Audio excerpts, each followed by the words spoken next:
Dear students, आज का हमारा विषय है decarboxylation of carboxylic acids by using lime soda lime sodium hydroxide और कैल्शियम ऑक्साइड का मिक्सचर होता है। इसको ड्यूमास रिएक्शन भी कहते हैं।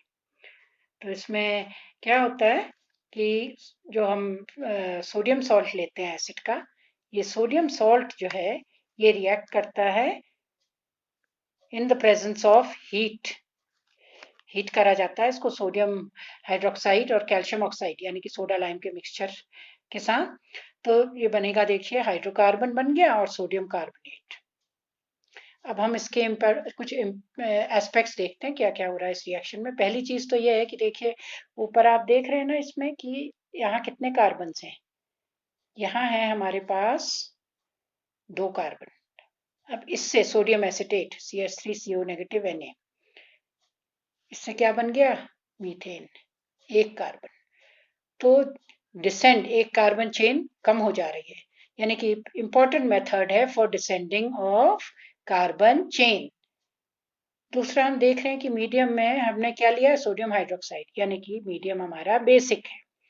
बेसिक मीडियम का ये फायदा है कि सोडियम हाइड्रोक्साइड जो है आगे कार्बन डाइऑक्साइड जो बनती है उसको रिएक्शन से हटाता है, ड्राइव ऑफ करता है, जिससे कि रिएक्शन आगे की दिशा में बढ़ता रहे, टुवर्ड्स प्रोडक्ट फॉर्मेशन, प्रोडक्ट बनता रहे।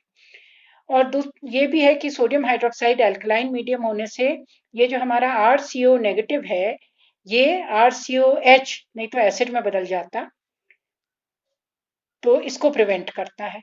और जो कैल्शियम ऑक्साइड है वो सोडियम हाइड्रोक्साइड को ड्राई रखता है। सोडियम हाइड्रोक्साइड का नेचर होता है पानी को एब्जॉर्ब करता है। तो ये ही कुछ पॉइंट्स हैं जो हमें नोट करने हैं ड्यूमास रिएक्शन के। अब हम देखें कि इसका जो मैकेनिज्म है, इसके मैकेनिज्म में क्या, किस मेथड से रिएक्शन होता है। इसका मैकेनिज्म बड़ा इंटरेस्टिंग है क्योंकि इसमें कार्बन आयन बनता है, RCO negative Na positive, NaOH की प्रेजेंस में क्या बन गया, RCO नेगेटिव Na पॉजिटिव।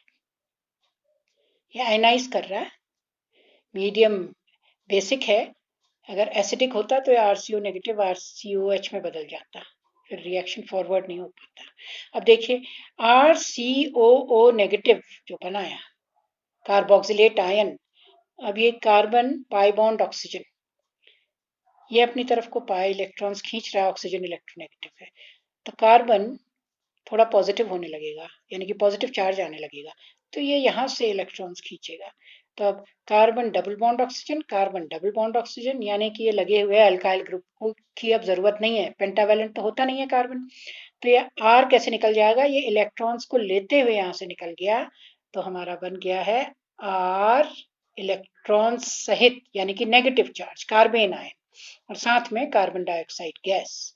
अब R नेगेटिव क्योंकि पानी एक्वस सोल्यूशन है, ये सोडियम हाइड्रोक्साइड है, यहाँ कैल्शियम ऑक्साइड है एक्वस। अब ये देखिए HOH की प्रेजेंस में क्या होगा, ये RH बन जाएगा, और यानी कि H पॉजिटिव यहाँ से और OH नेगेटिव रह गया, ये OH नेगेटिव और Na पॉजिटिव एक, दूसरा NaOH जो लिया है दो, तो दो NaOH कार्बन डाइऑक्साइड जो हमारा यहाँ बना है उसको लेते हुए रिएक्शन से बाहर कर रहा है। क्यों, क्योंकि वो चेंज कर रहा है उसको किसमें, सोडियम कार्बोनेट में, और साथ में वाटर निकल रहा है, एक वाटर यहाँ निकला और एक वाटर यहाँ यूज हुआ, तो ये रिएक्शन में आप वाटर नहीं देखेंगे यहाँ। तो इस तरह से कार्बन आयन मैकेनिज्म होता है हमारे डीकार्बोक्सिलेशन का। तो ये है डीकार्बोक्सिलेशन ऑफ कार्बोक्सिलिक एसिड। अब इसके हम कुछ एप्लीकेशंस देखते हैं। जब हम एल्केन बनाने जा रहे हैं तो किस में कितनी जल्दी एल्केन बनेगी, यानी कि रेट ऑफ डीकार्बोक्सिलेशन,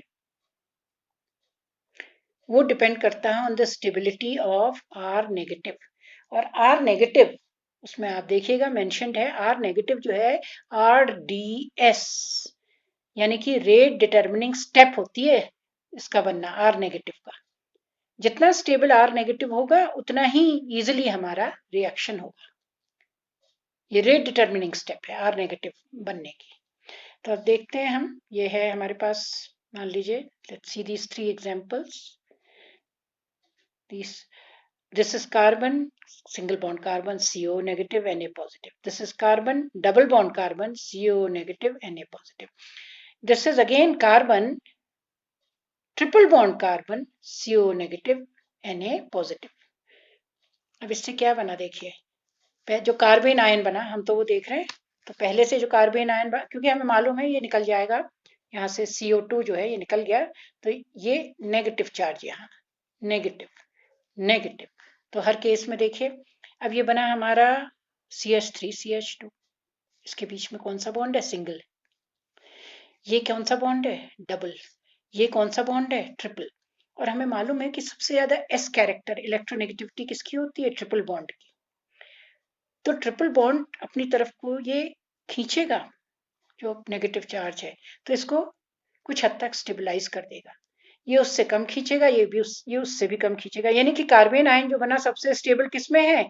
इस केस में है जहां ट्रिपल बॉन्ड है. तो डीकार्बोक्सिलेशन का रेट इस तरह बढ़ता जाता है. अब वहीं पे देखें कंपैरिजन का एक और उदाहरण. यहाँ हमने लिया है CH3 CH2 COO नेगेटिव और Na पॉजिटिव.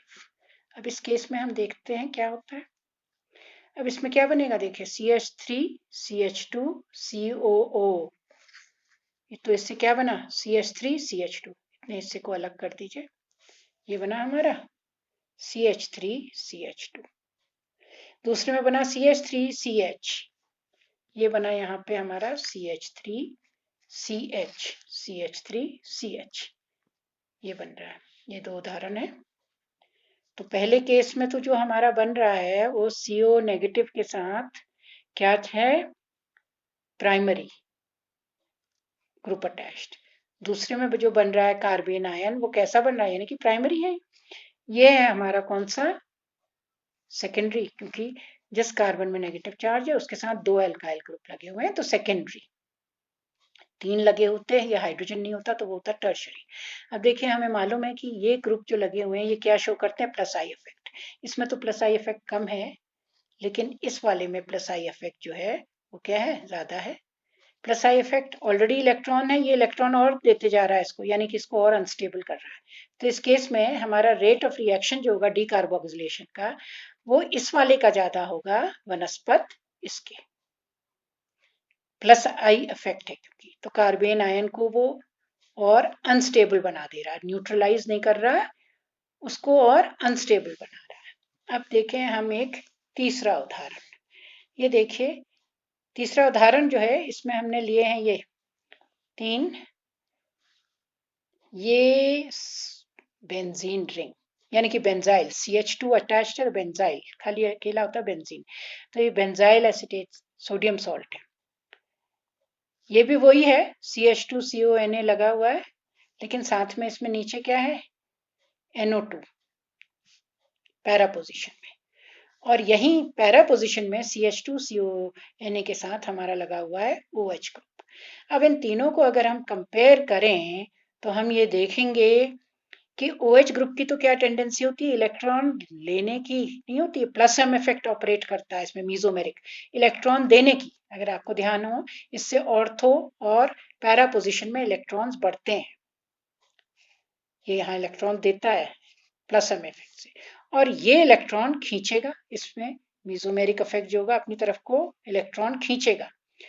तो ये जो इससे बनेगा CH2 नेगेटिव, इसको तो ये स्टेबलाइज कर लेगा, लेकिन यहाँ जब CO2 निकल जाएगा उससे बनेगा CH2 नेगेटिव, तो और ये नेगेटिव चार्ज को और बढ़ा देगा ऑर्थो पोजीशन में और पैरा, तो इससे और अनस्टेबल हो जाएगा. और इस केस में तो खाली CH2CO लगा हुआ है, तो वो CH2 यहाँ नेगेटिव आ जाएगा जो. अब देखिए, इसमें नेगेटिव चार्ज इस तरह है, इसमें स्टेबलाइज हो रहा है, तो ये क्या होगा? और इसमें हाईली अनस्टेबल, तो रिएक्टिविटी क्या होगा? डीकार्बोक्सिलेशन सबसे इजीली इस वाले में होगा, पैरानाइट्रो वाले में. फिर होगा ये सिंपल बेंजाइल जो सोडियम एसिटेट है, ठीक है, बेंजाइलिक एसिड सोडियम सॉल्ट उसका, बेंजोइक नहीं है, रिमेंबर CH2 ग्रुप लगा हुआ है ना यहाँ. और जो सबसे कम रहेगा रेट, क्योंकि यहाँ ये नेगेटिव चार्ज को बढ़ा दे रहा है, यहाँ नेगेटिव है, जब CO2 निकल गया तो उसको बढ़ा दे रहा है, तो इसका रेट जो है वो क्या होगा, सबसे कम। तो first, then second and then third. अब इसके बाद अब हम एक बड़ा इंटरेस्टिंग एग्जांपल देखते हैं। देखिए, इस किस्म से मान लीजिए रिंग है जिसमें एक तरफ लगाई हो, ये 4 मेंबर्ड रिंग है साइक्लोब्यूटेन। इसमें इस तरह लगा हुआ है एक तरफ ये हेलोजन, अच्छा ग्रुप लगा हुआ है, हैलाइड। फ्लोरीन नहीं होगा क्योंकि फ्लोरीन हमें मालूम है बहुत इलेक्ट्रोनेगेटिव होता है, तो इजीली नहीं निकल सकता।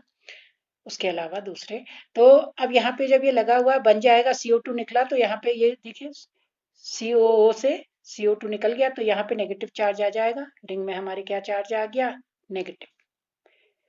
और ये नेगेटिव चार्ज से क्या होगा, ये नेगेटिव चार्ज अपनी तरफ कौन खींचेगा, हेलोजन, क्योंकि इलेक्ट्रो नेगेटिव होता है, तो ये अपनी तरफ को इसको ऐसे खींच लेगा। तो ये छोटी रिंग है, इतना डिस्टेंस नहीं है साइक्लोब्यूटेन। तो देखिए ये इस किस्म से क्या बन जाएगा, एक ब्रिज्ड यानी कि बाईसाइक्लिक रिंग बन गई। अपनी तरफ को इसने इलेक्ट्रॉन खींच लिया, एक बाईसाइक्लिक रिंग बन गई। तो ये तो हमारे थे कुछ उदाहरण किसके, of rate of decarboxylation and the stability of, which depends on the rate determining step, the stability of the carbene ion. So these were a few examples। और मैं चाहूंगी कि आप अब देखें कि अगर हम सोडियम फॉर्मेट को हीट करें, what happens when HCOO negative Na positive undergoes decarboxylation with soda lime, उस कंडीशंस में क्या बनता है।